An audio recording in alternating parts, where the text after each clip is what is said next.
Ya Rasulullah salamun alik.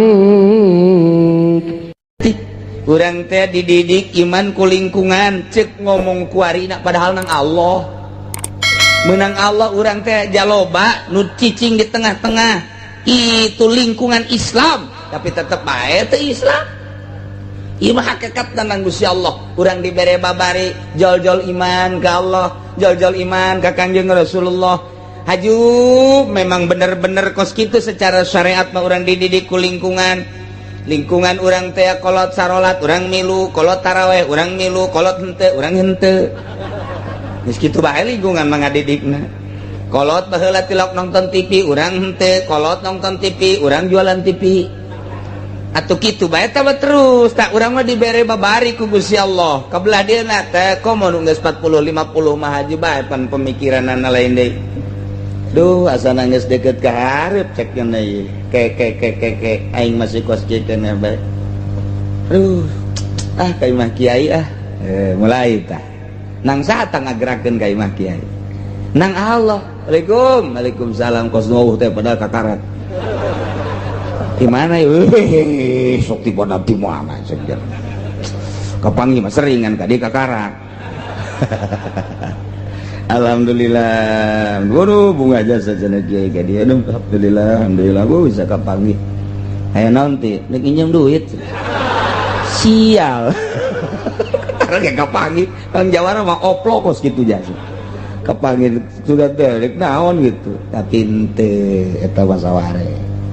Kata enan dulu sekolah nek ngadegetan kiai bae lantaran ieu hirup ti ngora masyaallah kula menaon tuh keur ngora tukang mainnya lain main deui lain main deui kula mah bandar menang nu mantak tobat ge eleh menang bae memalokat tobat bari kiai beak lah tinggal imah doang ge eta ge dek dijual kan pemajikan itu menang. Di mana tuh judina? Loba judi kiai ku ari mantu. Cenah geus diberantas ku pamarentah. Tai ucing. Nyana nu ngomong tai ucing nyana. Kula mah nyampaikeun doang, besi pajar di Indonesia bener-bener geus eueuh judi tai ucing. Cak nyana. Emang saya cenah kieu nu bebejang, udah bejakeun tah mah tuh rahasia perusahaan. Kuari ngaji jelema bari seuri bemeurna. Kula mani ngomong ke emang kuari eta aya keneh judi pancena geus diberantas ku pamarentah. Geus teu ngajawab. Kos kitu. Lain pancena diberantas ku polisi pan di berita-berita maju ngomong cenah udah enggak ada perjudian. Can anggeus kula ngomong. Berarti teu jasa. Lain ieu beusi mamang doang. Jeung kula polisi lagi main. Siap bisa men polisi kita kade atuh daek jasa kan pitah kieu cenah tuh meunang teh kos kitu. Jadi kanyawan di polisi lain kanyawan dianter. Masya Allah, iyalah bumi pertiwi urang. Seperti kieu nangis bumi pertiwi urang. Ibu pertiwi urang teh ceurik lantaran ieu teh ngabelaan Bung Karno baheula jeung rekan ti memehna para kiai nu diseret nu dikadigulkeun kiai-kiai teh. Beuh ambalaya anu digantung nu dipicen teu puguh kuburanna memperjuangkan kemerdekaan Indonesia setelah merdeka. Masya Allah ceurik jana para syuhada teh emang maot henteu nalekeun ku ari kalurah. Begitu ya.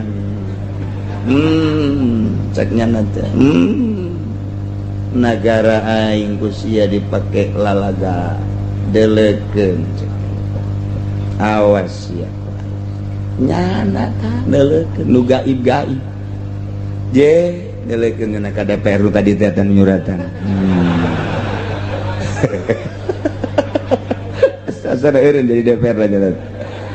Aduh, Masya Allah tuh nya tah ieu Kangjeng Nabi teh dakwah ka musyrikin teh lurut musyrikin teh mualah ngamusuhan terjadilah sampai peperangan. Masya Allah eta teh ku bencina ka Kangjeng Nabi turun temurun ku ari anakan nyana teh apaan terus si Abu Jahal musuhnya terus ke anak-anak. Nah kuari Obama anak eta gandeng-gandeng ada orang nabe gajian batur kabeh bae Yahudi kabeh bae tak kafir dendamnya ka Kangjeng Nabi ngerasa diacak-acak terus orang lamun maca sejarah Islam maju ku Kangjeng Nabi terus ku sahabat terus ku tabiin serangan deui ti Nasrani ya Isa mundur Islam di zaman tabiin teh geus mundur atba tabiin teh geus rada mundur terus diserang tahun 500 ketika Raden Patah diurang para wali sangat dunia eta teh luar biasa Islam luhur deui sadunia teh politik Islam ekonomi Islam budaya Islam tah teu kebal teh serang deui ke Kristen tak ti harita kebel aya deui penyerangan sakedeung hampir menang Islam teh mau diceritakeun ku kula tahun-tahun jeung sanu berjuangna geus we datang ka kuari mondoyo terus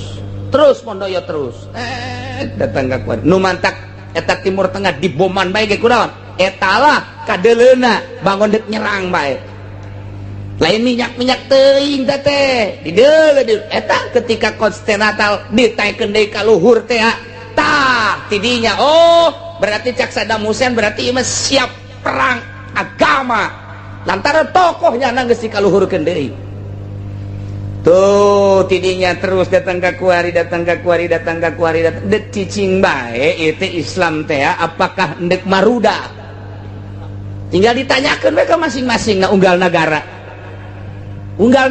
nah tinggal di Indonesia ye ulah nyaritakeun negara batur geus puguh negara batur mah geus diserang geus diperangan geus diserang eta teh moal pati-pati diperangan lamun bener-bener eueuh inohongna di dinya jeung lamun encan kanyerian atuh moal Indonesia lantaran encan aya nu nganyerikeun ka Amerika sumuhun mohon heheotan encan batak deuk ditanyakeun bae maka kolot-kolot masih kena bencana asak teh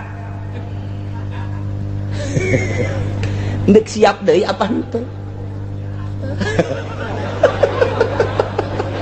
atuh pantes jangan mah siap sanajan teu perang teh tereh paeh atuh pan mundur perang urang ngora nya mah nyiapkeun doang buadar henteu kabur dikubur ngan ku siap nage kan geus hebat ngaranna daripada melempem.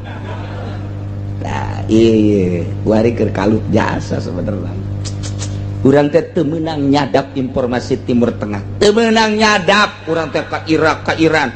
Ieu teh geus di naon kitu ngaranna geus ditutup lantaran nu boga sumber informasi na geus Amerika jeung Yahudi, tapi tetep bae informasi aya bae. Nu jeli mah jeung nu nyaho geus nyaho bae. Padahal teu meunang urang teh kudu geus bae di Eropa jeung di Amerika bae informasi mah tetep teu bisa kitu. Mun kukula dicaritakeun nu leuwih jerona bakal kaget ya. Bakal kaget. Ngan ku sebab besi kaget henteu. Guys, eta baheula kaum musyrikin. Sakitu ayana tah nu kamari dicaritakeun. Nah, kuari mah mukminin. Dakwah Kangjeng Nabi teh alhamdulillah diterima ku orang Arab sebagian, diterima ya alhamdulillah. Iman ke Allah sebagai pangeran, iman ke Kangjeng Nabi sebagai utusan Allah, iman alhamdulillah. Ngan saiman-imana salat kadang-kadang maghrib doang, Isya mah jeung subuh geus henteu eta baheula aya nu lohor we asar jeung maghrib henteu mabok terus. Iman mah iman ditanya iman teh bahwa pangeran Allah iman teh bahwa Muhammad teh utusan Kangjeng Nabi, iman mad kami iman keluar ti Kangjeng Nabi mabok. Cak Kangjeng Nabi jadi karar ieu dakwah deui Kangjeng Nabi, we dulur iman teh ka pangeran bahwa pangeran teh allazi khalaqas samawati wal ardh wa ja'ala zulumati wan nur. Allah teh iman teh percaya teh bahwa kula ieu adalah Rasul Allah, iman keluar ti Kangjeng Nabi main simplong. nyawa ngaran teh rupa cimplong teh kos kumaha eta sebenarnya tuh ya gus macem-macem permainan perjudian kemudian itu aya nama kitu mabok dan lain sebagainya padahal mah iman tak ieu Kangjeng Nabi teh ku kos kitu teh ditegor cak Gusti Allah man ulah diantepkeun eta nu kos karar itu ulah diantepkeun turun malaikat Jibril yang bawa ayat ya wa anzir bihil ladzina yakhafuna ayyusharu ila rabbihim laisa lahum min dunihi waliyyun wala syafi'un la'allahum yattaqun. Muhammad lantaran anjeun ditugaskeun teh basyira wa nadhira anjeun ditugaskeun ku kaula sebagai utusan kaula teh ngabubunga sorga ka dituna nyingsieunan neraka tah supaya la'allahum yattaqun abe salarieun ka Gusti Allah ka aing cek Gusti Allah tah eta jelema nu geus aya imanan mah nyana ngan maksiat bae sok dakwahan dengan cara anzir singsieunan. Jadi aya cara-cara metode dakwah teh singsieunan ku ari mah jang ngobrol jeung para mukminin sok kumaha nyingsieunan bihi ku Al-Qur'an sok saha alladzina yakhafuna mukminin anu sararieun ayussaru dikumpulkeun ila rabbihim ke ka pangeran lantaran aya iman geus sieun teh dikumpulkeun ka Gusti Allah sebabnya aya imanan Yahudi mah teh sieun Nasrani ge teh sieun nu Nasrani kuari mah kecuali Nasrani nu baheula teh sieun tapi aya keneh nu sieun aya iman teh lamun nyana macaan Injil anu asli aya ngarenjed iman tetep sieun nyana teh bakal disanghareupeun ka Gusti Allah tah jelema nu iman ka Allah jelema nu iman ka Kangjeng Rasulullah ngan nyana maksiat eta teh nyana boga kasieun engke aing bakal dikumpulkeun di sidang di hareupeun Allah tak aya kasieun mah nyana lantaran nyana ge boga tekad engke di akhirat teh ketika di sidang eueuh nu bakal nulungan eueuh anu bakal ngaropea eueuh nu bakal ngurus kecuali nu bogana Allah Subhanahu wa ta'ala. Kasimpulanna nama iman ka Allah iman ka mahsyar iman bakal disidang jeung nyana iman eueuh nu bakal nulungan kecuali Allah ngan nyana tetep maksiat tiga di singsieunan bae teh nu kos kitu mah carana. Kangjeng Nabi dakwah wahai dulur-dulur nu saiman nu saagama urang hirup moal kebel cek Kangjeng Nabi contoh bapak-bapak urang nu geus tari heula urang ge bakal nyusul contoh nu ngarora ge lain nu kolot bae japararaeh urang ge bakal nyusul tingkah paeh macam-macam cek Kangjeng Nabi aya nu muriang heula aya nu teu muriang heula aya anu keur di kasur aya nu keur di jalan aya nu ragag aya nu ti kalebuh macem-macem eta teh geus kasaksian ku urang eta teh sing dijadikeun itibar urang ge bakal paeh berarti tinggal nunggu ajal doang sehingga lamun urang geus paeh engke teh bakal digiringkeun ka mahsyar jaga ketika geus kiamat engke bakal disanghareupeun kana pertimbangan bakal dihisab urang teh. Nah dulur sadaya sing hade lamun urang zina engke di akhiratna mun awewe bakal bobogaanana buruk sanggeus buruk digedekeun ku Gusti Allah kos guha gede nya gede nya buruk ambeuna ge ambeuna marhala taen eta teh geus ka ambe 100 km geus ka ambe atuh kuari ge sabenerna colok amban atuh bau saruha eta encan siksa geus bau kobong ke mah sia seuri tah ieu sing hade cek Kangjeng Nabi bakal gede bakal buruk bakal bau anu luar biasa di samping eta engke bakal keluar nanah bakal keluar getih ti dinya teh eta ieu siksa nyerina luar biasa getih jeung nanah eta teh titah dikenyotan ku jelema tukang zina cek Kangjeng Nabi kos kitu sing hade dulur-dulur kabehan tah eta teh zina kos kitu lalakina nu titah ngenyotan di samping bobogaanana bakalna sabelah nata sabelah siki kanjutna bakal digedekeun sagede gunung Uhud. Jadi dua gunung Uhudnya nangkon da meureunnya na kos kitu. Sing hade cek Kangjeng Nabi. Nah ieulah jelema nu zinah teh. Jelema lamun nu mabok. Nah, engke di akhiratna dibere ganggarateun. Sanyasa ganggarateun dahaga anu luar biasa. Dahaga anu pohara jasa dahagana. Pohara geus teu tahan jasa. Nyana menta cai gegeroan dahaga malaikat bakal mawa kadinya teh dibawakeun naon dieu dibawakeun ti bobogaan awewe nu zinah teh tadi dititah diinum kunyana dahaga begitu deuleu cai waduh haus jasa begitu diinum masyaallah peuheur nyawa peuheur nyawa naon pokona kos kitulah bakal njagetih nyanana campur diinum salah teu diinum salah. Kangjeng Nabi nyaritakeun hiji-hijina tentang siksaan-siksaan nu kuari dilaksanakeun. Riba. Jelema nu ngadahar riba engke bakalna beutungna teh gede. Dayut. Dayut beutungna asal engke anu beutungna dayut bae ke di akhirat. Toel kurang je. Ini apa? Kuari jana senang-senang meuli Avanza. Senang-senangnya nanti kuari membeli mobil deh, beli Fortuner, engke mah betung nak berde jasa, kok harap, kok nu ngadahar riba teh, encan di neraka ke dia mah kakarak digiring doang betung nangis dayut dah luar biasa, ditarumpakan ku jelema betung, mawa awak yang sakitu berata ditarumpakan deh ku jelema di laluhurna, ditakolan, masya Allah na riba sing ade. Kangjeng Nabi dinasehatan seperti itu. Andir Muhammad khawif sing sieunnan melalui Al-Qur'anul Karim wahyu anu dibikeun ka anjeun jelema-jelema anu sarieun ke digiringkeun ka Gusti Allah embungeun nyana boga keyakinan di akhirat teh nu bakal bisa nulungan nu bakal bisa nyapaatan kecuali Allah. Tah eta singsieunan geus aya teh bibit iman nama tinggal ku anjeun di singsieunan. Masa tugas kiai teh dakwah ka jelema anu mukmin mah nyingsieunan. Dulur sing hade besi liwat ka citra nya sing hade.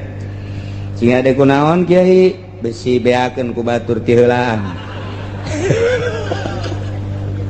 Singsieunan teh si hade kumaha anu zina nu zina kumaha nu mabok kumaha nu judi kumaha nu korupsi tugas kiai make lisan nyaritakeun adapun naon kitu ngaranna nuturkeun jeung henteu nurut jeung teu lain urusan kiai urusan dirina kumaha Allah mere hidayah sakitu bae eta mah ta ieu tugas Kangjeng Nabi ditugaskeun ku Gusti Allah Subhanahu wa taala titah nyingsieunan mukminin nu doraka.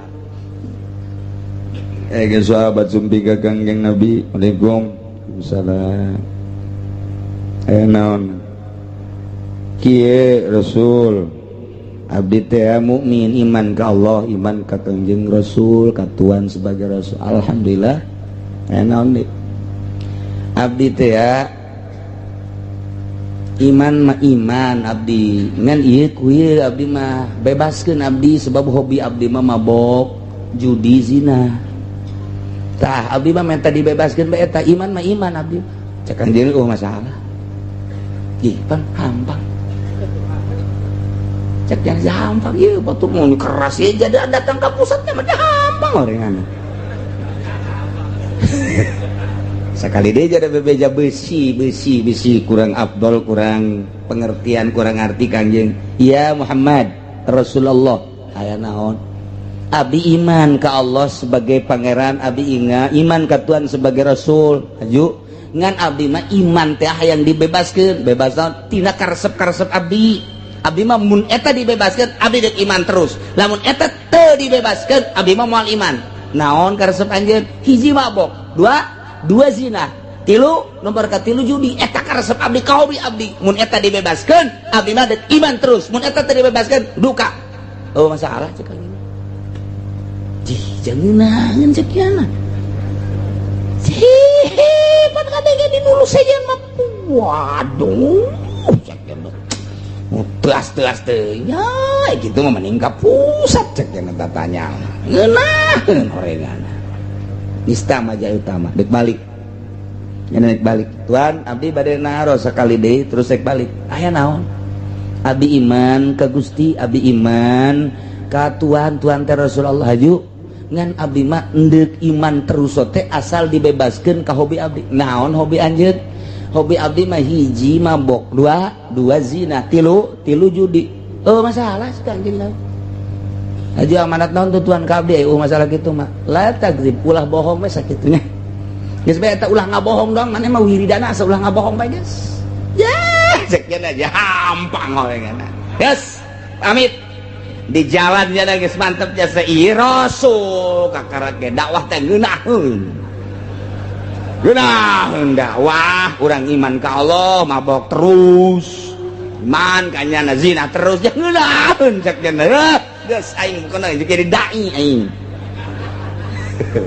senangnya nak senang datang ka ieu mah nyan amanat kangjeng ulah mabok ulah non ulah bohong eta mah hiji wiridan anjeun ulah bohong bae ya sepira bohong gampang guys mulai datang ka ieu mah bir bintang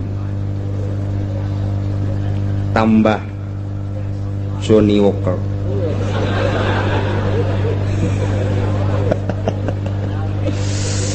tambah deui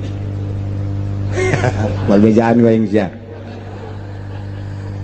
beres begitu dek minumnya na cek Kangjeng Nabi ulah bohong mun aing ditanya ku Nabi mabok kene apa henteu lamun bebeja mabok aing berarti lain lamun bebeja mabok aing isin lamun bebeja aing henteu bohong tenden deui punya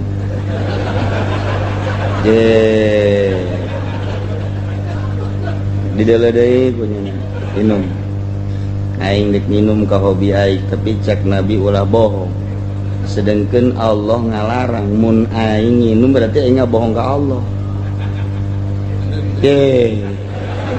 masih beres ya cokot deui pujen bebas dek kumaha ge asa ulah bohong atuh aing mun nginum bohong berarti Islam aing bohong ya nah kitu kene dek zina kitu kene dek judi terjadi Masya Allah caknya Muhammad Rasulullah asli lantaran dakwah teu kudu loba-loba hiji be ulah bohong beres kabeh nyana langsung datang deui ka Kangjeng Nabi langsung meluk Kangjeng Nabi senyum geus sababaraha poena teh tuan ku hebat-hebat teuing dakwah tuan kunaon pan abdi baheula minta kabebasan haju atuh pan abdi lamun bebas teh mah mun mabok teh mah ditanya ku Gusti mun bebeja mabok atuh izin ja tuan geus ngaharamkeun pan ari abdi bebeja henteu atuh abdi bohong andai kata atuh abdi mabok bebeja ka tuan misalna mabok bae bener teu ngabohong pan ka pangeran mah bohong dah abdi mah haju henteu ku ari mabok haju zina kayak kitu keneh aju naon deui judi ge geus henteu bae waduh cak Kangjeng Nabi Muhammad ente lamun terus kieu geus lawan surga muka jang ente langsung cerik jana di dinya cak nyana teh horeng dakwah mah teh kudu loba-loba beuh teu mun saputing 4 panggung hiji bae atakui ngebudah-budah dakwah teh hasil nama eueuh ieu mata Kangjeng Nabi Masya Allah karim luar biasa satu kata Masya Allah aya deui panjalema nu datang ka Kangjeng Nabi abdi iman ka tuan terus ka pangeran iman coba minta kekuatan batin abdi naon hiji bae latagdob ulah marah sakitu da ya teh bahasa ulah marah doang ge ambalayah ngepek jadi bener aduh nanti nama arah ya segala rupa gitu cekcok jeung pamajikan gara-gara marah eta ge sahabat bareng datang ka ieu mah ribut jeung pamajikanna pancak Nabi latang dog kana kieu tahan ku aing dia tahan cek Nabi ge latang dog ulah marah moal aing pamajikan geus ngegelang atuh nggak jawab wah latagob cek Nabi ge aman begitu nganasehatan ke anakna marah kan nyana teu marah latagob cek Nabi ge dicorekan ku anakna moal marah abah mah sebab cek Nabi latagob jeung tatangga kitu kene segala rupa kitu kene jadi be masur si eta mah tilok marah yuk urang tuturkeun yuk tuh hiji latagob be ditahan dilaksanakeun ku nyana efekna lain bae keluarga wabeh nuturkeun nyana atuh urang mah kiai boro-boro neuk dituturkeun jak kiai na ge tulak cangkeng coba sia ka aing teu nyaho si aing kiai yeuh nya ka kiai kos kitu heran aing mah ye tolol sia ka kiai kos atuh mah dituturkeun wae sia ku sia kiai teh galak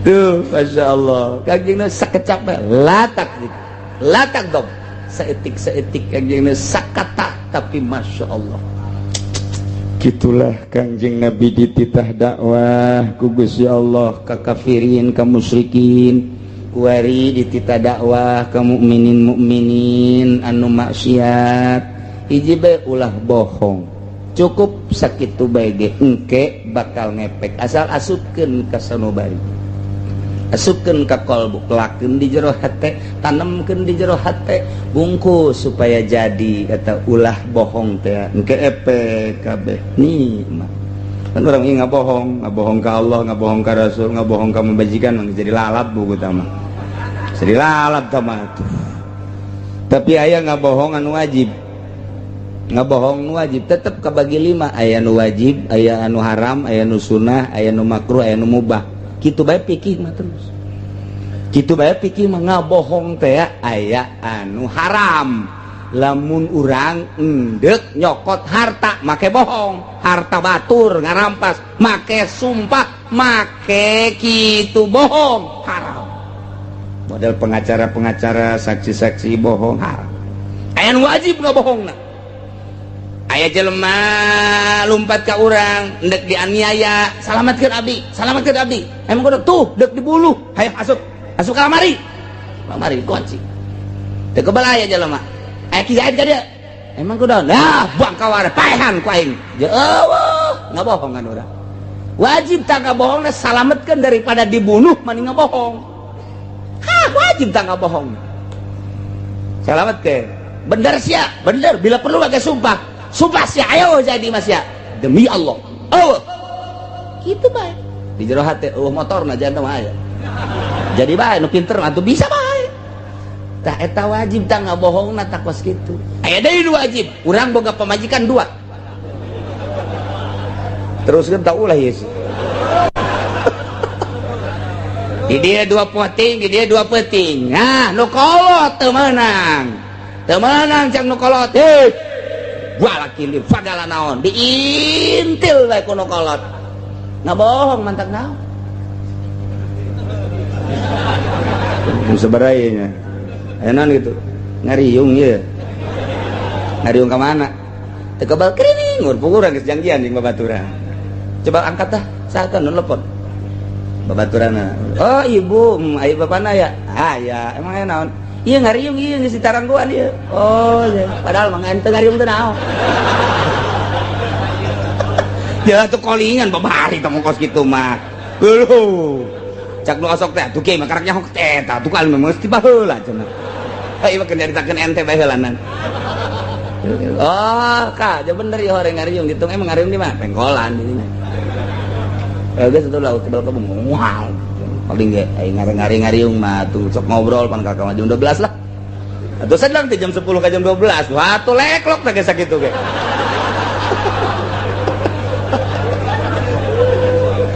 bohong eta wajib eta kos kitu ka bohongna beres datang jam 12 kadinya Waalaikumsalam di jahe ka eta naon berkat nyeun nu ngora biasa barangnya neuleuh ka ngariung di mana ya? Pengkolan. Ngariung di mana? Pengkolan ku naon sih? Eta tiung teh sorban.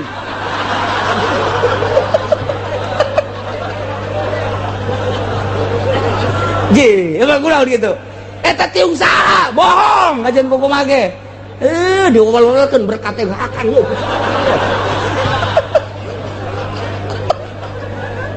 tinggal salah gini be seuri be ulah marah lah takdob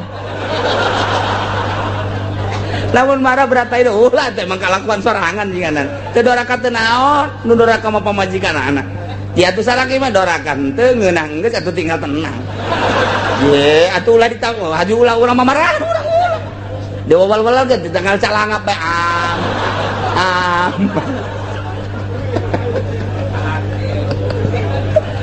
aduh cek pamajikan nu ngora di dina kolot sial teh kiai ngajalanan bae atuh ngaji jinganan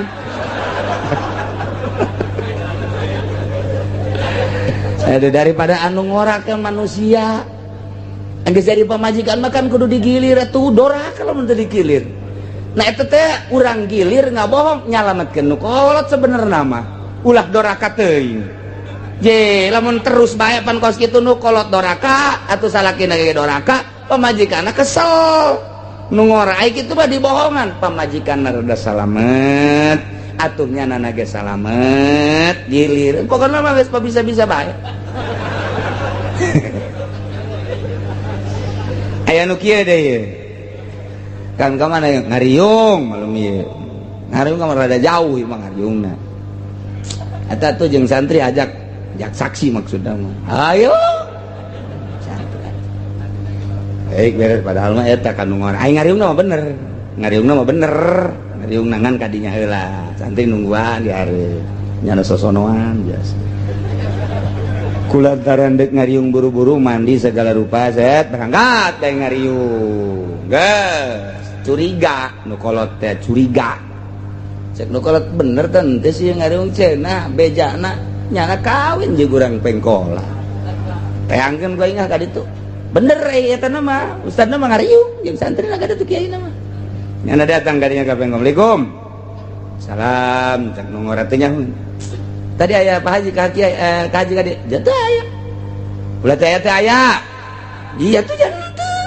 ulah mati teh tadi di dieu bae coba ingin ka kamar terus deuleun di kamar kabeh ngeta hanjakal anu tinggalin kolor tinggalin Masya Allah cak nu kolot iya ye saksi nyata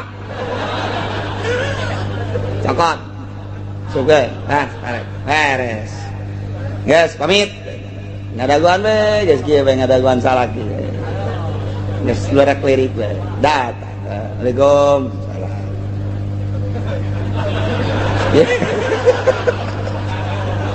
ya berkat nanti tenan cek nu kolot teh sakudu bikin berkat urusan besi aya anu naon-naon tak ada terangan geus rada curiga pan cek ieu kasih mana tadi ngariung ya ta saksi ta berkat ta saksi ta ngariung ada tuh budak santri cek ka dia abah sia teh di mana ngariung di mana ngariungna di anu eta yang di mana teh berkat di ditu na ngariung memang ngariung dia teh ka mana nu bener sia ulah sok ngajual letik ngajawab teh di mana teh di mana aja dek sidit beta saya ulah ka indit yuk saya di dia geus gara kali itu ka pondok saya masih capek cek lagi geus atuh si santri di sidang si eta kiaina kitu ya si mana heula tadi memeh ka ditu jatuh ka mana sumpah ieu atuh daek sumpah atuh kiaina pan pinter tuh ngabohong ge masalah kan ieu demi Allah teh si mana ya kolor sa emang kita di mana si ada pun terus ngariung kayak gitu deh Masya Allah Karim jadi itu nu kolot mah leuwih-leuwih ti serse nyahoan bae serse mah teu sabarahan nu kolot mah eta irungna waduh sarua jeung anjing pelacak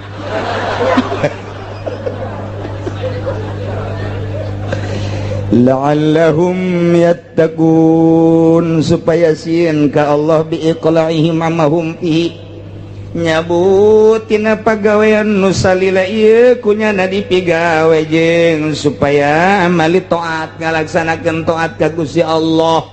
Des taktikna jeung carana Allah mere ka Kangjeng Nabi jangan dakwahan nu geus iman mah tapi doraka bae sing sieunan melalui siksa-siksa, sing sieunan melalui azab-azab, sing sieunan melalui siksa boh di dunia boh di akhirat. Deuleu tuh nu sok judi bae mang anu beunang yang contoh disebutkeun ngaranna ge.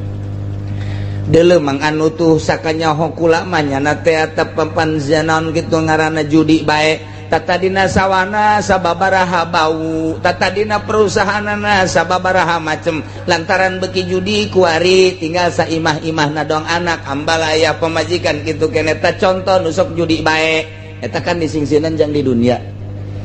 Dia itu si anu nusok judi jog mabok bae kuari teu bisa lempang teu bisa padahal mah nu teu judi ge aya teu bisa lempang mah teu bae ieu. Ngan ieu bajang contoh tuh nusok jinah bae tuh kadeuleu kan eta kakarak di dunia encan di akhirat mah caritakeun siksaan supaya ngarenyed.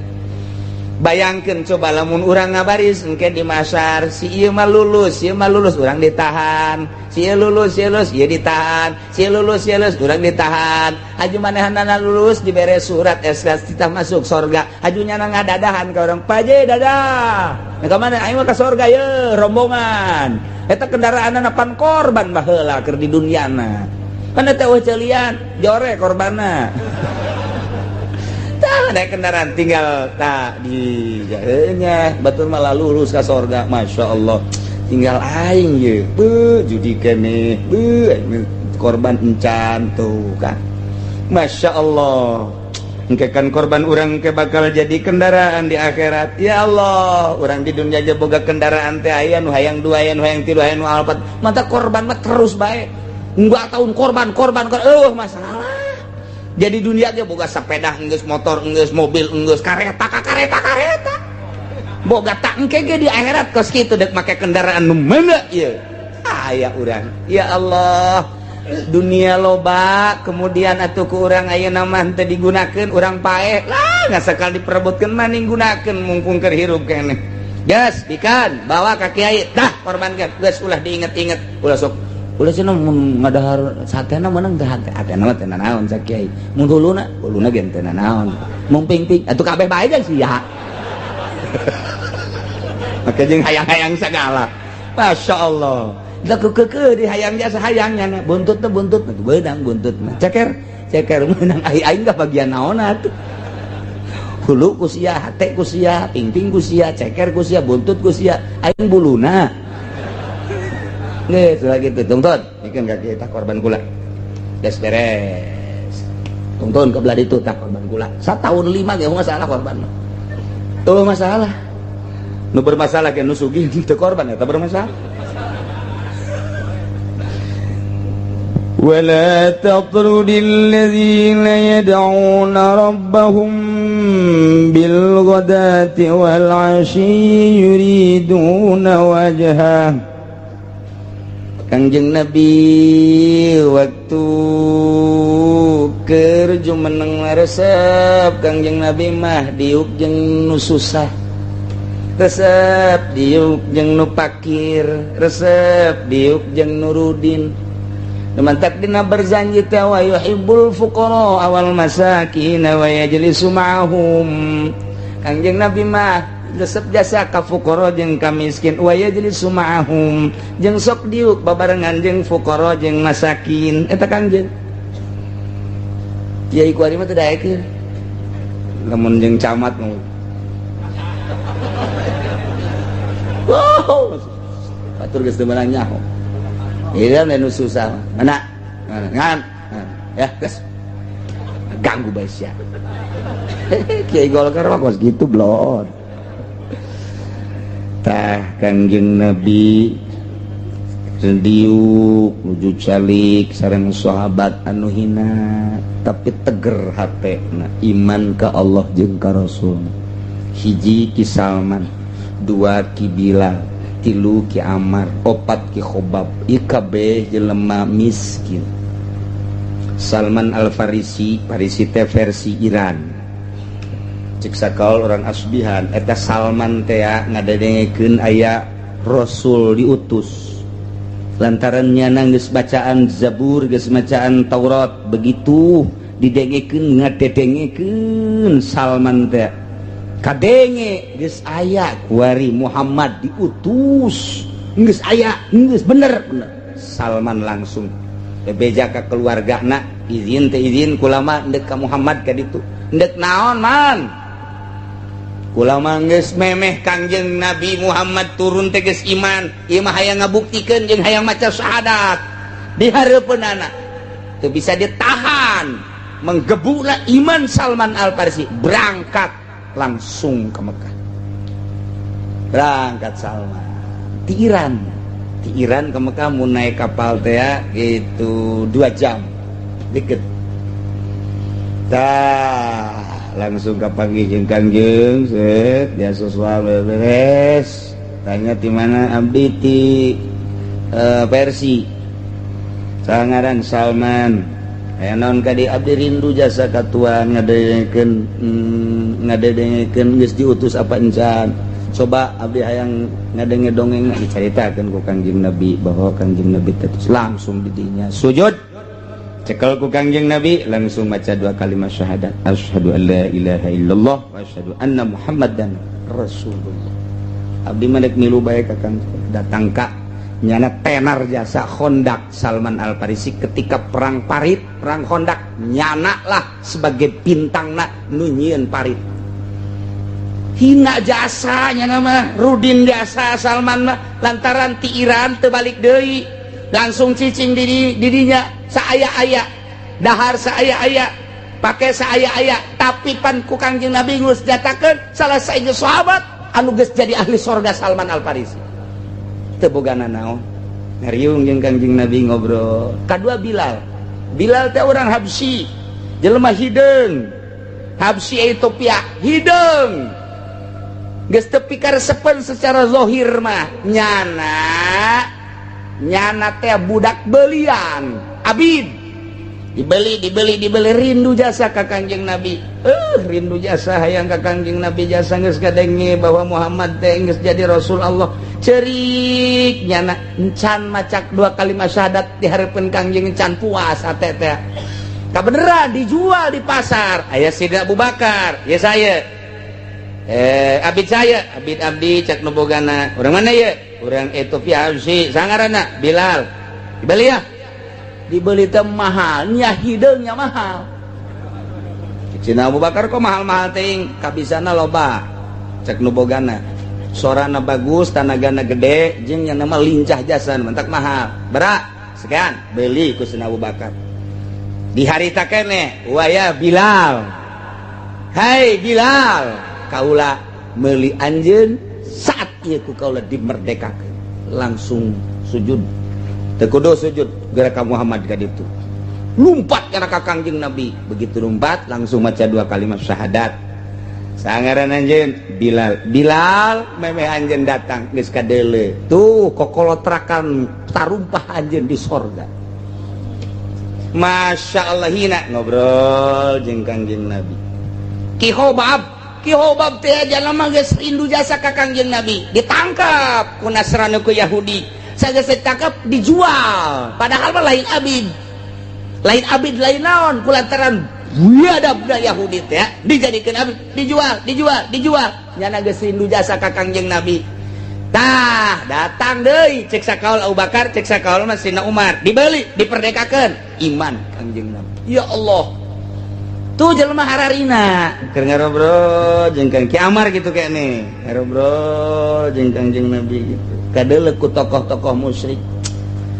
eta Muhammad ngobrolna jeung nu karari itu bae aing mah asana jahina ngobrol jeung nu kos kitu mah deuk asup Islam ge kahalangan ku nyana asana kumaha si Muhammad ngobrol teh jeung nu karari itu bae pindah nu kitu nu pakir ka ditu nu miskin eta mah didinya tah unggal aing liwat jeung si eta bae atuh nyana mondok jeung didinya mondok sama santri Kangjeng Nabi Masya Allah termasuk Abu Hurairah eta santri Kangjeng Nabi eta mah mantap kuari teh mun urang ka Madinah lamun urang ka Madinah tah ieu makom Kangjeng bumi eta teh ieu makom kabelah dieuna ta ashabus sufah nu aya lu eta pondok.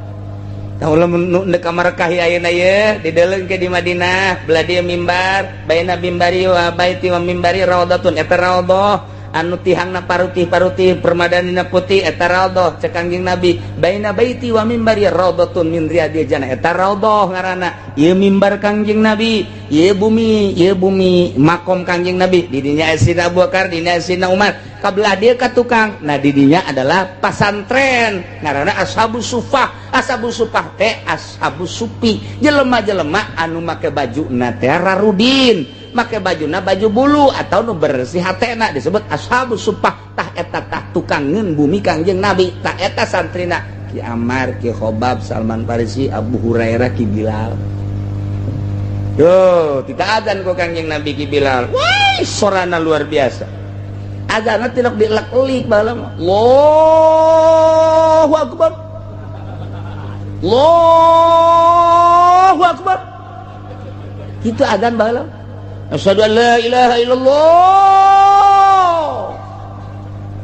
aya sahabat adzan Allahu akbar deh tetap gua kan ulah di kitu-kitu lempeng bae cara Bilal ieu mun kadengen ku Kangjeng Nabi nu adzan ku ari aduh cakangnya kararieu kabeh ya adzan ku ari mah dilombakeun adzan geus masalah geus karya eta mah kemurnian baheula Ki Bilal teh kumaha geus Kangjeng Nabi pupus Ki Bilal nangis teu kuateun azan Ki Bilal asal azan sanggeus Kangjeng Nabi pupus Allahu akbar Allahu akbar asal asyhadu an la ilaha illallah mau normal keneh asal asyhadu anna Muhammadar teu kuat lantaran urut berjuang kencang jeung ceri daun azan gantian ke asar azan de Allahu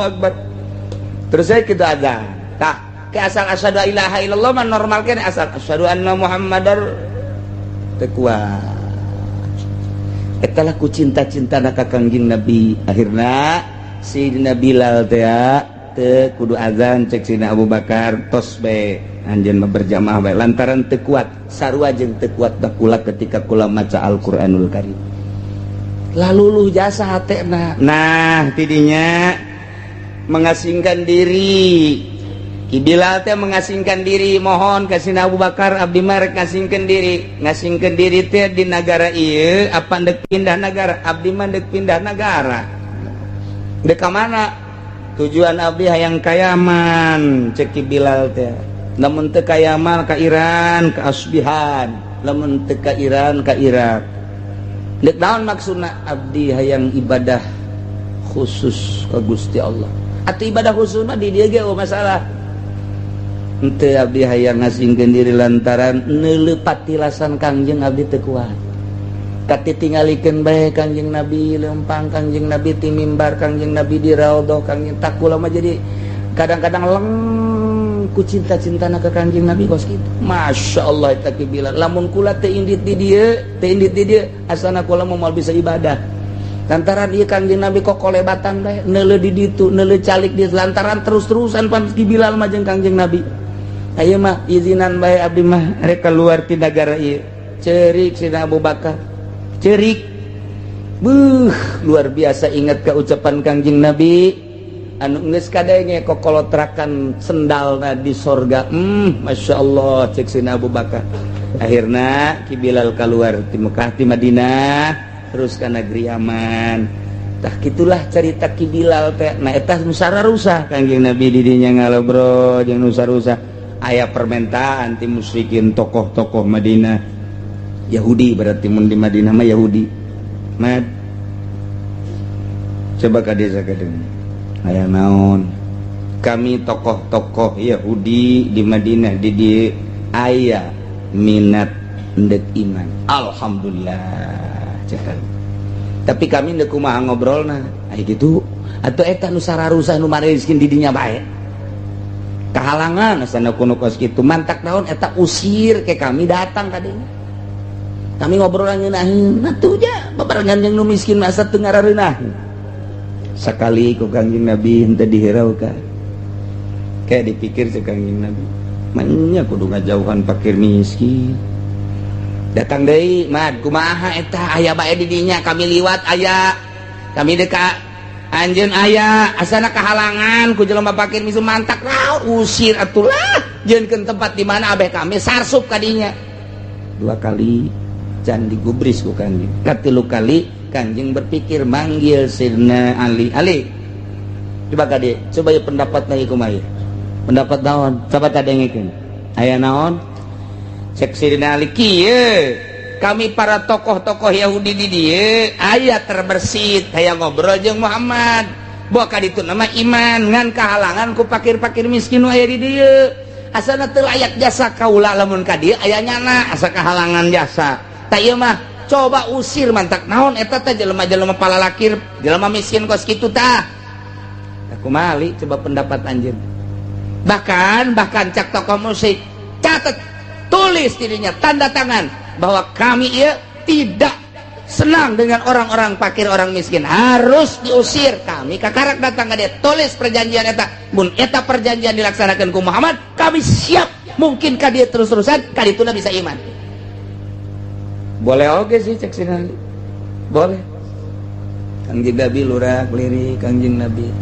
di harapan Kangjeng Nabi kan supaya iman penggede Madinah musyrikin teh bawa iman bawa Islam harapan Kangjeng Nabi teh eta aya di jero hate endek kakarak aya hate kos kitu dang malaikat Jibril turun mawa ayat ieu wala tatrudil ladzina yad'una rabbahum hey Muhammad ulah sok coba-coba anjeun ngusir jelema-jelema anu ibadah ka pangeran bil ghadati wal asyi isuk jeung sore nya nama selalu iman ka Gusti Allah ibadah ka Gusti Allah eueuh deui nu diharapkeun yuridu nabi ibadatihim wajhah eueuh deui nu diharapkeun kecuali zat Allah la syai'an min agradi dunya eueuh secuil pun tujuan dunia nya nama iman teh bolos imana ibadah ka Gusti Allah bolos ulah diusir Muhammad deuk nanaonan usir nu eta lu itu bacaan karuhan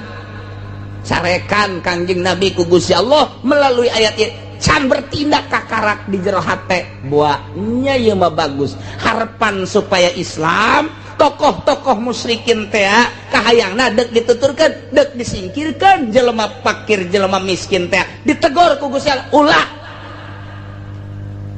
teu meunang kan mantak kuari teh jadi ukuran eta teh urang teh lamun urang dek kembangkeun agama pan kamari geus dicaritakeun nu masantren tilok aya anak camat nu masantren tilok aya anak bupati tama urusanna dunia nu masantren mah tukang hui tukang dangdeur tukang toge tukang sasawi nu ngadorong nage teu katanya pegat deui sendal aduh pegat sendal tegat tanjak dipaksakan mah kunyana diselapkeun pan diboronjong sendal lagi alah sia pegat teu dipicen ya eueuh deui jang meuling ke bedek di kaputan sendal dinyatak bae jasa kapeung waktu mah kunyana pake rem hareup teh pan sendal jepit ditorong kunyana kakarak ya deuk datang ka luhur ces kempes ngaguling tinggal ge aduh nasib tanya ke orang mah keur naon istirahat cek jeuna istirahat kunaon tuh mimiti sendal korban ayo kadua kempes katilu atuh ngaguling acak-acakan malah ka dibenerkeun leuleuh ngarokok heula boro-boro boga ji samsu daun kaung korek rokok jangan korek di lamotan deh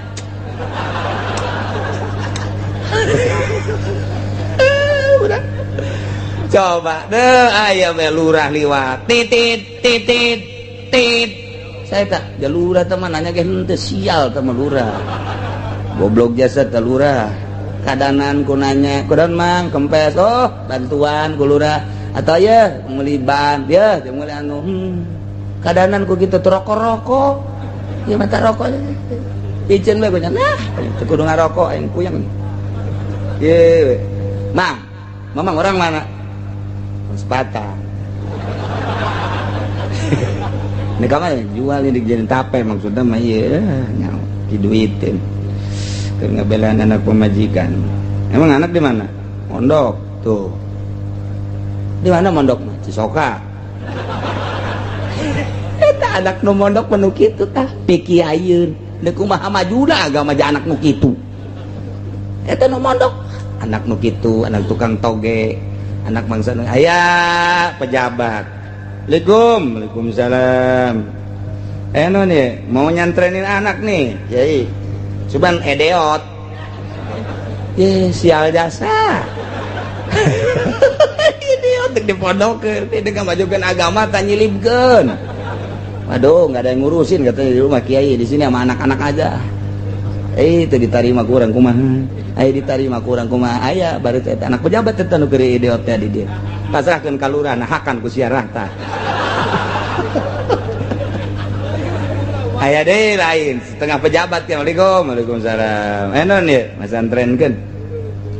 Tilu kalau boga anak nu hiji geus jadi insinyur, nu hiji geus jadi profesor, nu ieu mah dipasantrenkeun bae. Emang kurang teu disakolakeun gitu. Belet. Otaknya teu nyaho naon, ngitung datang ka 10 ge pohon deui, geus pondokeun bae. Maju moal ieu agama. Aya anak pejabat idiot. Aya nu setengahna nu kos kitu teh nu teu kuat berpikir, teu sanggupeun berpikir. Aya nu masanten mulus, anak tukang toge teu kabiayaan. Aya tukang dangder, sendal ge pegat hese meuli. Ya agama urang ieu nu kurang dicintai. Nah, mana anak camat nu mondok? Eueuh, anak bupati. Eueuh, neangan coba se-Indonesia anak gubernur nu mondok, malaya marabok. Tah, eta kan kos karari itu berarti mayoritas nu masantren teh ya, nu miskin. Kiai na wauh jeung bupati sosohoreun. Belon teh kiai kos gitu. Wauh mah wauh bae, ngan haju ulah kamalinaan, tetep anu ngaluhurkeun agama mah duafa wal fuqara wal masakin. Ieu ngaraji ka dia atuh pan itu teu baroga duit. Jangan boga duit maka puncak atuh pa minggu kuari atuh. Keur huha hehe. Atuh pa dieu mah atuh sampah kabeh.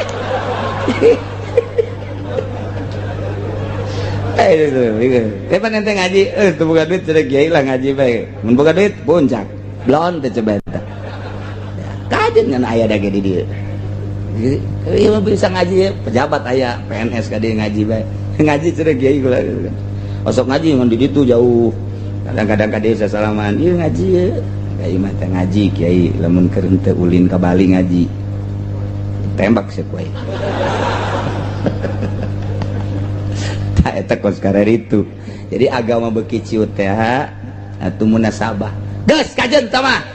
Lain kiai, anak kiai teu kadidik ku kiai teu rek masantren kadanan ku bisa masantren kiai nage ngomongna wow teu zaman kuari mah masantren mah jekna sakola eta kiai huluna pantogeun habek tah kiai katiha gobrog kolot baheula urang sok dipantogeun katiha jak mah tilok ari mun aya anak baheula mun aya anak ngakal teh kana dipantogeun deuk bae katiha buncunur ban urang budak urang mah teh nyahoan buncunur.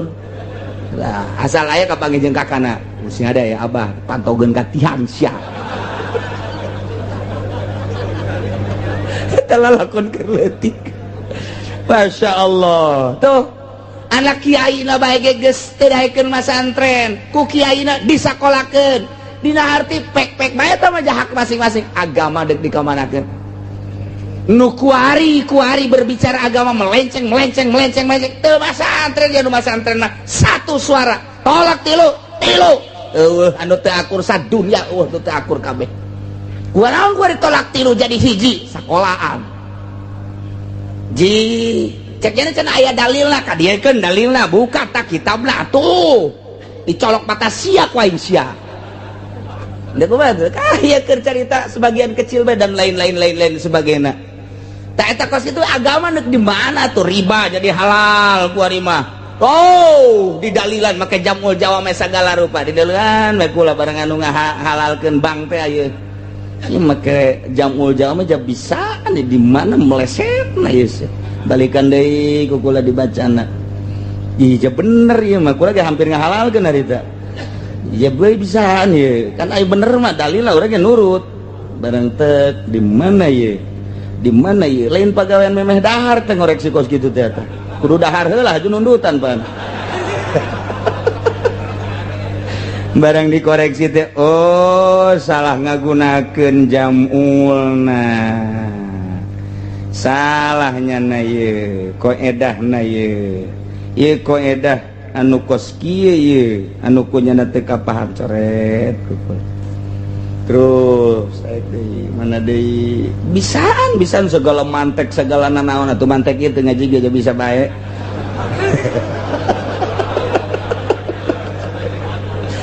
barang geus diduluan mah oh saralah karak wani aing ngadu jeung nyana ya tu tamplokeun jamul jawabna di hareupeun aing wani geus dikoreksi salah nyana kajen kuku mah ge salah ye ngan kukula disimpen we leutik ta eta juk wari teu kapanggih di mana meureun aya nama geus teu kudu make buku kos kitu lah pokona mah kitab lagi aya ku wari mah jiwanian amat ngahalalkeun riba bang kusadumeh manehanana jadi agen kusadumeh deukeut jeung jelema-jelema kara itu mani ngahalalkeun endek we ulah ngahalalkeun mun ngahalalkeun nyieun hukum mah kitabullah al-muta'alliq nu Allah sing hade lain nu nyana sok ngeunahanan nyieun hukum wah ieu bahaya jasa tah kunaon eta wani sakola coba nu masantren moal wani nu masantren mah taya ciut agama ciut geus mah anak pejabat embung masantren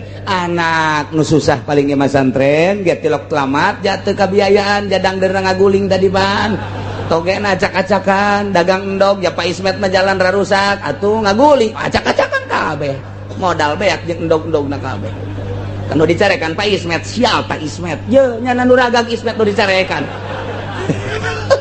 gara-gara jalan cerita angges aing dagang endog beak kabeh goblok teh Ismet je euy atuh siapa bae udah sok kabatur bongan nyana cenah teu beres bae kababawa bae teu salah teu dosa Pak Ismet ngadengarekan atuh siapa bae sing bener naik sapedahna enggeus sakjana teh ngaguling lah teu beres-beres jalan duitna dikamanakeun tuh ayeuna kos kitu euy sia ulah sok nyaritakeun batur eta teh sing bener teu kasih sia tuh lah kali lah dasar teu beres terus bae masantren anak balik teu kabiayaan endog pareupes kabeh